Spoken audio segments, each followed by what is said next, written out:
Gemeente, net soos wat ons sit, vat die persoon se hand langs jou en dan bid ons saam as geloofsfamilie. Ons almagtige God en Hemelvader, dankie dat ons die voorreg het om hier te wees. In die teenwoordigheid saam as geloofsfamilie. Dankie dat ons weet dat wanneer U oor ons asemhaal en wanneer U oor ons spreek, dat nuwe lewe geskep word. Dat daar waar genesing nodig is, dat genesing daar sal gebeur, dat daar waar daar gapings is en leemtes is, dat U dit sal kom vul. Dat daar waar daar vrae is, dat U op U manier kom antwoorde bring. Ons bid, Here, van ons kant af, maak ons ontvanklik. Ontvanklik vir dit wat U vir ons vanoggend het en ontvanklik vir dit wat U ons vanoggend mee in die wêreld wil instuur.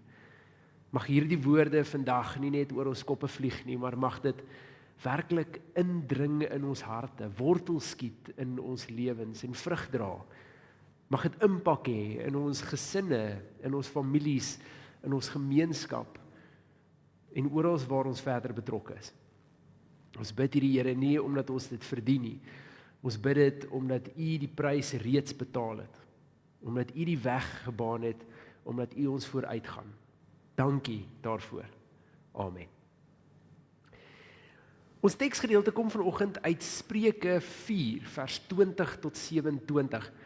En die tema van ons erediens gaan oor ons gedagtes, oor ons denke. Ons gaan hierdie Sondag en volgende Sondag juist bietjie kyk na die rol wat ons gedagtes, ons denke speel in ons geloof. En vandag gaan ons net eers fokus oor hoekom dit belangrik is. En hoekom daar soms gepraat word oor die slagveld van ons denke. Die feit dat dit die oorlogsveld is. Paulus gebruik hier retoriek en sê, dit wat ek graag wil doen, dit doen ek nie, en dit wat ek nie wil doen nie, dit doen ek. En is so bietjie 'n verhaal van dit wat ek en jy ook ervaar en beleef. Wanneer ons dink oor ons gedagtes, dan of jy bewus is van wat jy altyd dink en of jy nie noodwendig bewus is nie. Studies het gewys dat die gemiddelde persoon in 'n 24-uur siklus tussen 6000 en 6500 gedagtes dink. Nou, van hierdie gedagtes herhaal, party van hierdie gedagtes is sekondes lank en ander van hulle heel wat meer uitgebrei. Maar tussen 6000 en 6500 gedagtes in 'n 24-uur siklus. Jy kan sien dat ons denke, dat ons koppe nie regtig stil staan nie. Of jy bewus is daarvan en of jy nie bewus is daarvan nie. Maar wat wel interessant is dat die Bybel baie meer praat oor ons gedagtes as wat ons weet. En die rede hiervoor is 'n eenvoudige verskil in hoe ons die liggaam en biologie sien. So, vanoggend gaan ons eers Spreuke 4 vers 20 tot 27 lees, en dan wil ek graag hê jy moet kyk of jy dink hierdie teksgedeelte pas by dit wat ek nou net genoem het, oor ons denke of ons gedagtes. En dan gaan ek so 'n bietjie agtergrond gee en ons gaan dit dan met nuwe oë weer lees. En kyk dan wat staan vir jou daaruit. Ek gaan lees uit die 2020 vertaling, die woorde gaan op die bord wees, maar as jy jou Bybel by jou het, blaai gerus saam, en as jy 'n ander vertaling het, volg in hom ook, en kyk bietjie hoe verskil die vertalingsinterpretasies van mekaar. Kom ons begin by ons teks. Spreuke 4 vers 20 tot 27, dit sê, my seun, slaan ag op my uitsprake, spits jou ore vir my woorde, laat hulle nie aan jou oë ontglip nie, bewaar hulle diep in jou hart, want dit is die lewe vir hulle wat dit vind, vir die hele liggaam bring dit genesing. Bewaak jou hart, meer as enige iets wat bewaar word, want daaruit ontspring die lewe. Bly weg van 'n mond wat valsheid verkondig en slinkse lippe, hou dit ver van jou. Jou oë moet vorentoe kyk, jou blik moet reg voor jou gerig wees. Hou die pad vir jou voet gelyk, en al jou weë, laat dit bestendig wees. Moenie regs of links afdraai nie, hou jou voet weg van die kwaad. Nou as ons hierdie teksgedeelte lees, dan nie op enige gegee stadium word daar gepraat oor jou kop of jou denke nie. En so die vraag is dalk, ons hoor hart, hoe pas dit in? Wel, dis belangrik om te verstaan dat die ou Midde-Ooste se verstaan van biologie baie anders gelyk het as ons in vandag. Hulle het nie die mediese wetenskappe gehad wat ons het vandag nie, en dit ook nog nie deur die filosofiese periode gegaan waar daar gesê word, ek dink en daarom is ek nie. 'n oomblik in geskiedenis waar ons emosie en ons kognitiewe denke van mekaar geskei het nie. En later het ons biologie bygekom en dit dinge bietjie anders begin lyk. En 'n voorbeeld van die twee organe wat in die Bybel redelik gereeld genoem word, veral in Spreuke en in Psalms, is die hart en die niere. En dis dalk vreemd, as jy Psalm 139 gelees het, dan sê Dawid, Here, U het my niere gevorm. Van alles wat die Here kon vorm, is dit waarop Dawid fokus. So die vraag is dan, hoekom? Wel, hier is 'n voorbeeld. As ons praat oor ons verstaan van biologie vandag, dan is die hart het te doen met bloedsirkulasie. Dis 'n bloedpomp. Dis eenvoudig wat dit is. Niks meer nie, niks minder nie. Maar die verstaan daarvan in die antieke Midde-Ooste was iets veel meer. Hulle het gesê dis die kern van lewe.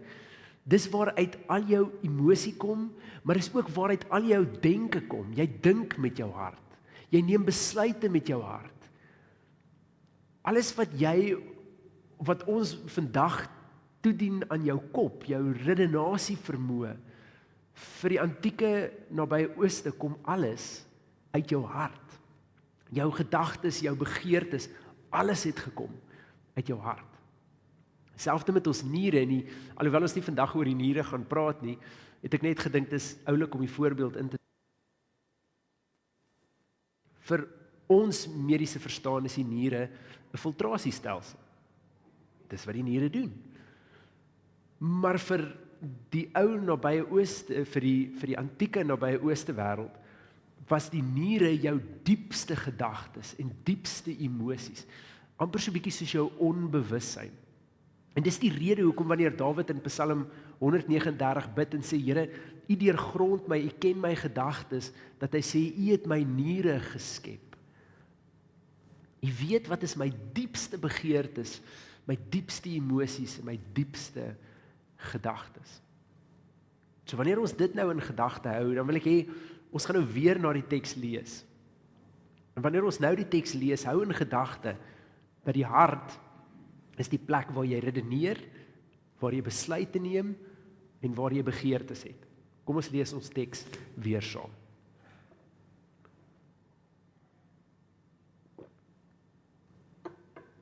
My seun, slaan ag op my uitsprake, spits jou ore vir my woorde. Laat hulle nie aan jou oë ontglip nie, bewaar hulle diep in jou hart, want dit is die lewe vir hulle wat dit vind. Vir die hele liggaam bring dit genesing. Bewaak jou hart, meer as enige iets wat bewaar word, want daaruit ontspring die lewe. Bly weg van 'n mond wat valsheid verkondig, en slinkse lippe, hou dit ver van jou. Jou oë moet vorentoe kyk, jou blik moet reg voor jou gerig wees. Hou die pad vir jou voet gelyk, en al jou weë, laat dit bestendig wees. Moenie regs of links afdraai nie, hou jou voet weg van die kwaad. Ons lees net tot sover. Wanneer ons hierdie verstaan van biologie het, wanneer die skrywers hierdie tekste geskryf het, dan gaan jy agterkom, die Bybel praat die hele tyd oor ons begeertes, oor ons gedagtes, oor ons redenasie en oor ons emosies saam. Die hele Spreuke, die hele Psalmboek is vol daarvan. Maar nou lyk dit ook 'n bietjie anders, wanneer ons in Spreuke 3 vers 5 iets lees soos, vertrou op die Here met jou hele hart, en moenie op jou eie insigte staat maak nie. Met ander woorde, jy maak nie staat op dit wat jy dink die beste is, en dit wat jy dink die regte redenasie is nie. Jy maak staat met jou hele redenasie vermoë op God.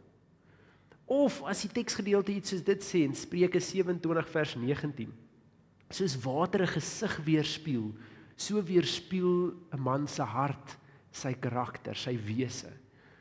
Dit sê iets van die manier hoe ons dink en redeneer, dit wat na vore kom, ons begeertes, dit reflekteer wie ons werklik is. Nou wil ek sê, wanneer ons so praat oor ons biologie verstaan en hulle biologie verstaan, dan sal dalk iets wat op papier vreemd lyk, maar eintlik klink dit nogal bekend. Daar's my niks snaaks in 'n teksgedeelte wat sê, soos 'n man dink in sy hart, so is hy, of moenie op jou eie insigte staat maak nie, maar maak op God staat met jou, volkome met jou hart. Daar's iets wat tog met ons resoneer. En dis die rede, vir die eenvoudige rede, dat ons in ons kultuur ook so bietjie die twee vermeng. 'n Voorbeeld daarvan is wanneer iemand vir jou sê, volg jou hart. As ons eenvoudig net vasgehou het aan die suiwer biologiese verstaan van die hart, dan sou dit 'n simpel beginsel gewees het. Ek kan nie my hart volg nie, my hart gaan nêrens nie, my hart is binne in my hart gaan waar ek gaan. Maar wanneer ons sê, volg jou hart, dan is dit 'n manier om te sê, dit wat vir jou reg voel, jou intuïsie, dit wat jy ervaar, jou emosionele ingesteldheid teenoor dit, volg dit. So ons het klaar so 'n bietjie van 'n verstaan in ons kultuur, dat wanneer ons praat van 'n hart, dan kan dit aan die een kant die biologiese bloedpomp wees, maar aan die ander kant kan dit ook verwys na iemand se wese. Dit kan verwys na iemand se besluitneming, maar nie op grond van 'n klomp redenasies nie, dalk eerder op grond van dit wat hulle ervaar, dit wat hulle beleef het, die emosie van die oomblik. Nou ek wil vinnig iets sê, as jy hier sit en jy dink jy's 'n redelike rasionele mens, dan het ek vir jou nuus. Want navorsing wys vir ons dat ons nie kan redeneer sonder om deur ons emosie en ervaring na die lewe te kyk nie. Jou emosionele ervaring, dit wat jy emosioneel opgebou het, dit word die lense waardeur jy na die wêreld kyk. En dit beteken nie jy neem net emosionele besluite nie, maar dit beteken jou hele struktuur van om die lewe te probeer uitredeneer, gebeur eintlik alles reeds deur jou ervaring. 'n Eenvoudige voorbeeld is wanneer jy jou in omstandighede bevind waar jy bietjie angstig voel of bietjie bang voel. Die kans dat jy regtig in gevaar is soms klein. Wat eintlik 'n groter rol speel in meeste gevalle is jou vorige ervaring, wat jou in 'n posisie sit waar jy sê, hier is risiko. Of natuurlik wanneer jy iemand is wat worst case scenario's altyd aan dink. Ons weet, worst case scenario's is baie selde die ding wat gaan gebeur. En tog, omdat dit ons ervaring is, omdat dit dalk iets is wat ons in die verlede al gesien het, of wat ons buite beheer laat voel, dan kies ons om deur 'n worst case scenario te hardloop. Ek wil net gou seker maak, my klank klink nie vir my reg daar nie, kom my deur op die oorfone? Right? Kan almal my ten minste hoor? Ja, goed. Dan word dit opgeneem en dan is ons reg. So, die beginsel hier agter is dat ons verstaan is nie heeltemal so ver verwyderd van hierdie tyd nie. Ten spyte van ons biologiese verstaan. En so hierdie teksgedeeltes voel vir ons baie natuurlik. Vir hierdie rede praat die Bybel hope oor hoe ons dink. Dit praat ongelooflik baie oor hoe ons redeneer en die vraag is, hoekom is hierdie belangrik? Wel, behalwe vir 'n teksgedeelte soos waar ons in Spreuke hoor dat alles vloei daaruit, ons lewe vloei uit die manier hoe ons dink en redeneer en ons begeertes daarmee saam, is daar ook bietjie iets anders daarvoor te sê. Net vir 'n oomblik. Kom ons dink gou aan die fisiese implikasie, die neurologiese implikasie. Wat is 'n gedagte? Wel, gedagte is eenvoudig sinapse in jou brein wat 'n elektriese impuls van die een punt na die volgende punt toe stuur. En op hierdie punt kan jy die skyfie vir my so 1 aansit. Dit sou min of meer, as ons dit moet illustreer, so lyk. Dis eintlik al wat dit is. Maar dis hierdie impulse en kommunikasie wat maak dat ek my hand kan uitsteek en 'n voorwerp vat. En dis natuurlik hierdie impuls en kommunikasie wat ook maak dat iets 'n gewoonte raak. En wanneer ons praat oor gewoontes, dink gou vir 'n oomblik toe jy vanoggend jou tande geborsel het. Of toe jy vir 'n oomblik vanoggend uit die bed uit moes staan. Opstaan, ontbyt eet of in jou motor klim en hiernatoe ry. Daar's sekere goed wat al soveel keer gedoen is dat jou lyf dit amper outomaties doen. Die sinapse vuur, die impuls word nog steeds gestuur, maar daar het 'n breinpad gevorm. En as jy wil verstaan hoe breinpaaie lyk, dan is dit redelik eenvoudig. Dink vir 'n oomblik aan 'n paadjie in 'n bos.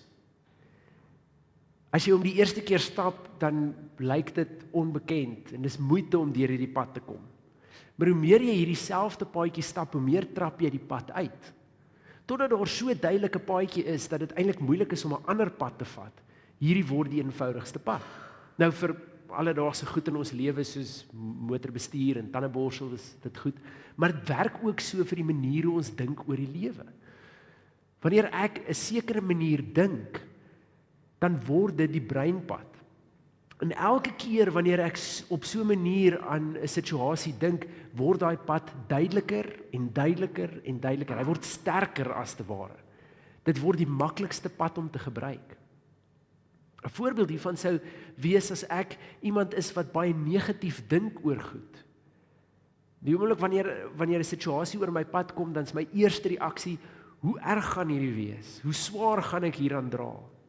En jy gaan agterkom vir die eerste keer as jy deur dit moet dink, is dit dalk 'n vars gedagte, maar hoe meer jy dit doen, hoe meer omstandighede in jou lewe word dit die eerste ding wat jy dink. Wanneer daar enigiets in jou lewe jou ontwrig, dan hardloop jy dieselfde pad, oor hoe moeilik en hoe uitdagend dit gaan wees en jy wonder hoe jy daar verby gaan kom. En hoe meer jy daai roete volg, hoe makliker word daai pad om te volg. Wanneer ek na mense rondom my kyk, ek kies om iemand se foute raak te sien, dan word dit die natuurlike manier hoe ek na mense kyk. En hoe meer ek dit doen, hoe makliker word dit. Dit word eintlik 'n tweede natuur.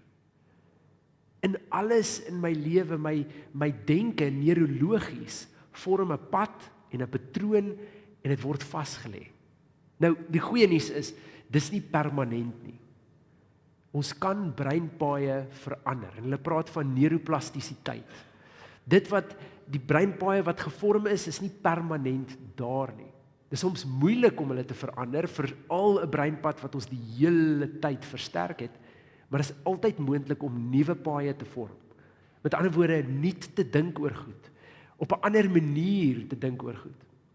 En veral as dit iets is waar ek besluit het dat ek altyd na iemand se foute kyk eerder as na dit wat goed is, dan gaan jy agterkom dis nogal moeilik. Want hierdie breinpad is maklik gevestig, dit gaan 'n tyd vat om anders te begin kyk na mense en anders te dink oor mense. Want my eerste gedagte wanneer ek iemand sien, gaan eerder wees om krities te wees as om daardie persoon se talente te vier. En so dit om 'n nuwe breinpad te vorm word 'n doelbewuste poging. Dis iets waar ek myself moet vang en sê ek kies om anders te dink. Ek kies om hierdie op 'n totaal ander manier aan te pak. Nou, dis aan die neurologiese kant het ons hierdie breinpaaie. En hoe meer ek hierdie breinpad volg, hoe meer versterk ek hom. Maar aan die sielkundige kant speel dit ook 'n rol. Daar's 'n spotprent oor 2 bandiete wat in die tronk sit. Albei van hulle is besig om in dieselfde rigting te kyk wanneer hulle hierdie skildery maak. Die een kies om verby die tralies te kyk. Die ander ene kyk in die tralies vas. Die een se realiteit is ek se gevangene en die ander een se realiteit is kyk die natuur skoon. Die ding oor hoe ons dink is dat dit jou realiteit skep. Dit skep die wêreld rondom jou. Daar's nie 'n manier hoe ek en jy die wêreld rondom ons beleef net soos wat dit is nie. En 'n eenvoudige voorbeeld daarvan is dat almal van ons kan by 'n musiekfees wees. En elkeen se ervaring gaan anders wees. En dit het nie net te maak met waar jy staan of watter kaartjie jy gekry het of hoe laat jy daar opgedaag het nie. Dit het ook te maak met watter gemoed jy gehad het toe jy daar ingestap het. Met wat jy verwag het. Met wat vir jou belangrik is. Hoe dink jy oor musiek? Hoe dink jy oor 'n kunstenaar? Al hierdie goed speel 'n rol. En hierdie is maar 'n eenvoudige voorbeeld, want in ons praktiese lewe skep ons baie keer 'n realiteit waaroor ons vir God kwaad is, terwyl ons die rede daarvoor is. Ek en jy hou baie keer 'n vierhoutjie boksie in die een hand en ons wil by God weet, is dit hy wat die veldbrande in ons lewe begin. Is dit nie ironies nie? As ek hierdie prentjie het dat ek nie genoeg is nie, dan gaan jy agterkom vir meeste mense in jou lewe voel dit asof jy net hulle nooit heeltemal kan tevrede stel nie. En dis nie noodwendig hoe daardie persoon reageer nie. Dis omdat my prentjie, my gedagtes skep my realiteit en omdat dit is wat ek verwag van mense, is dit die eerste ding wat ek raak sien van mense. En weer eens, dit word 'n breinpad. Dis bietjie moeilik wanneer ons vir mekaar sê ons gedagtes skep ons realiteit en hoe meer ek in 'n sekere manier dink, hoe makliker is dit om in daai manier te dink. En dan het ons op Sondag kom ons by mekaar en ons sê ons moet mekaar lief hê. Ons moet geduld hê met mekaar. Ons sê dat God jou lief het, dat daar een is wat jou waardig genoeg geag het om sy lewe vir jou te gee en aan 'n kruis te sterf. Maar dit is bietjie moeilik om enige van hierdie in te neem, of enige van hierdie te doen, of enige van hierdie toe te pas, as ek nie regtig glo dat ek goed genoeg is nie. As die breinpaaie wat ek gevorm het nou maar net is, ek moet net beter wees. Mense wil net hê ek moet beter doen, ek is nooit genoeg nie. Of as my breinpad is, alles rondom my is chaos en alles gaan altyd chaos wees en ons land gaan in die drein af en dis nou maar die einde. As dit my breinpad is, nou, dan raak dit in elk geval bietjie moeilik om met hoop te bid en te sê, Here, U is ons fokus en U kan oplossings bied. Dit raak 'n bietjie moeilik om hierdie selfde liefde wat ons oor gepraat het in 'n erediens te gaan uitdeel aan ander as my breinpad die hele tyd is om krities te wees op ander mense, op dit wat hulle anders moes doen of beter moes doen. Ons denke affekteer ons hele geloof. Dit affekteer my verhouding met God, dit affekteer hoe ek myself sien, dit affekteer hoe ek God sien, en dit affekteer hoe ek myself deur God se oë sien. Dit maak dat ek uit die een mond sal sê, die Here is goed, en die Here gaan uitkoms bied, en aan die ander kant, is al wat ek om my sien, is hoe goed nie uitwerk nie. Dit maak dat ek aan die een kant sê, God wil hê dat ons mekaar lief hê en ons moet gemeenskap wees, maar ek is nie deel van hierdie gemeenskap nie, want ek werk met 'n denke en 'n realiteit in my kop dat ek nie goed genoeg is nie, en dan voel dit vir my ander verwag meer van my, en dan onttrek ek van ander, en in die proses is ek die een wat eintlik maak dat verhoudings nie kan werk nie, maar ek blameer dit omdat ander altyd meer van my verwag. Maar dis nie hulle realiteit nie, dis my realiteit. Hoor julle dat daar 'n klomp goed is wat ons altyd voor vinger wys, wat ons altyd wil hê God moet verander, wat ons moet anders wees. En in realiteit is die uitnodiging, bewaar jou hart. Kyk na wat in jou hart omgaan. Pas dit by God se woord, pas dit by God se hart vir jou, want as dit nie doen nie, moet dit verander word. Wees versigtig met wat in jou hart omgaan, want uit dit vloei jou hele lewe. Die vraag is eintlik dan nou, as jy dink oor jouself, as jy dink oor God, as jy dink oor ander, pas dit by God se woord. Want ek en jy kan nie dit wat God vir ons sê, aan die een kant vat en aan die ander kant net vashou aan die manier hoe ons nog altyd gedink het nie. Dan moet verandering kom. Dan moet verandering kom. Dit kan nie anders nie. As ons eenvoudig dit vat wat God vir ons gee, maar ons hou vas in ons eie denke, dan beteken dit niks. Dan is die teologie wat ons hoor van 'n kansel is baie mooi en dis verskriklik mooi om te hoor God is liefde en iemand het vir my gesterf. Dis so mooi om te hoor dat ons geloofsgemeenskap moet wees en dis wonderlik om te hoor dat God kan ingryp in iemand se situasies of in 'n land of in 'n ekonomie. Dis fantasties. Maar hier sit ek in 'n lewe wat 'n gemors is en ek kan nie sien hoe dit anders gaan wees nie.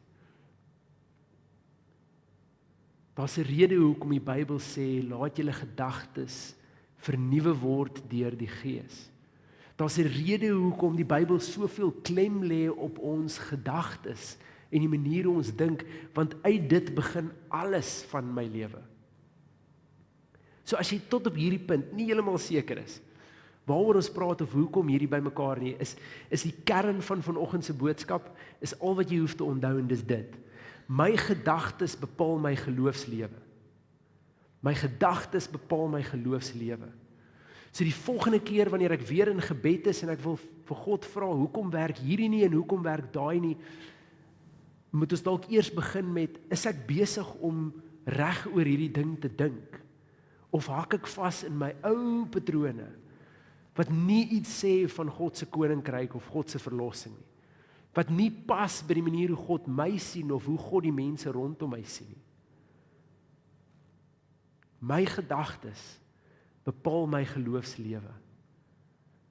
En ek kan nie myself volstop van oulike idees, maar ek volg dieselfde ou gedagtes nie. Dit moet verander. Dit moet skuif. Ek en jy het nodig om wanneer ons dink oor God, dink oor onsself, dink oor ander, dit in lyn te kry met wat God se woord sê oor my, oor God self en oor ander. Dit moet verander. En wanneer dit verander, dan begin daar in my 'n nuwe hoop lewe, want ek begin op 'n ander manier dink. Dit vat tyd. Om hierdie realiteit van my lewe te wissel en te skuif, vat tyd. Dis dalk nie net oornag nie. Maar dit moet 'n keuse wees.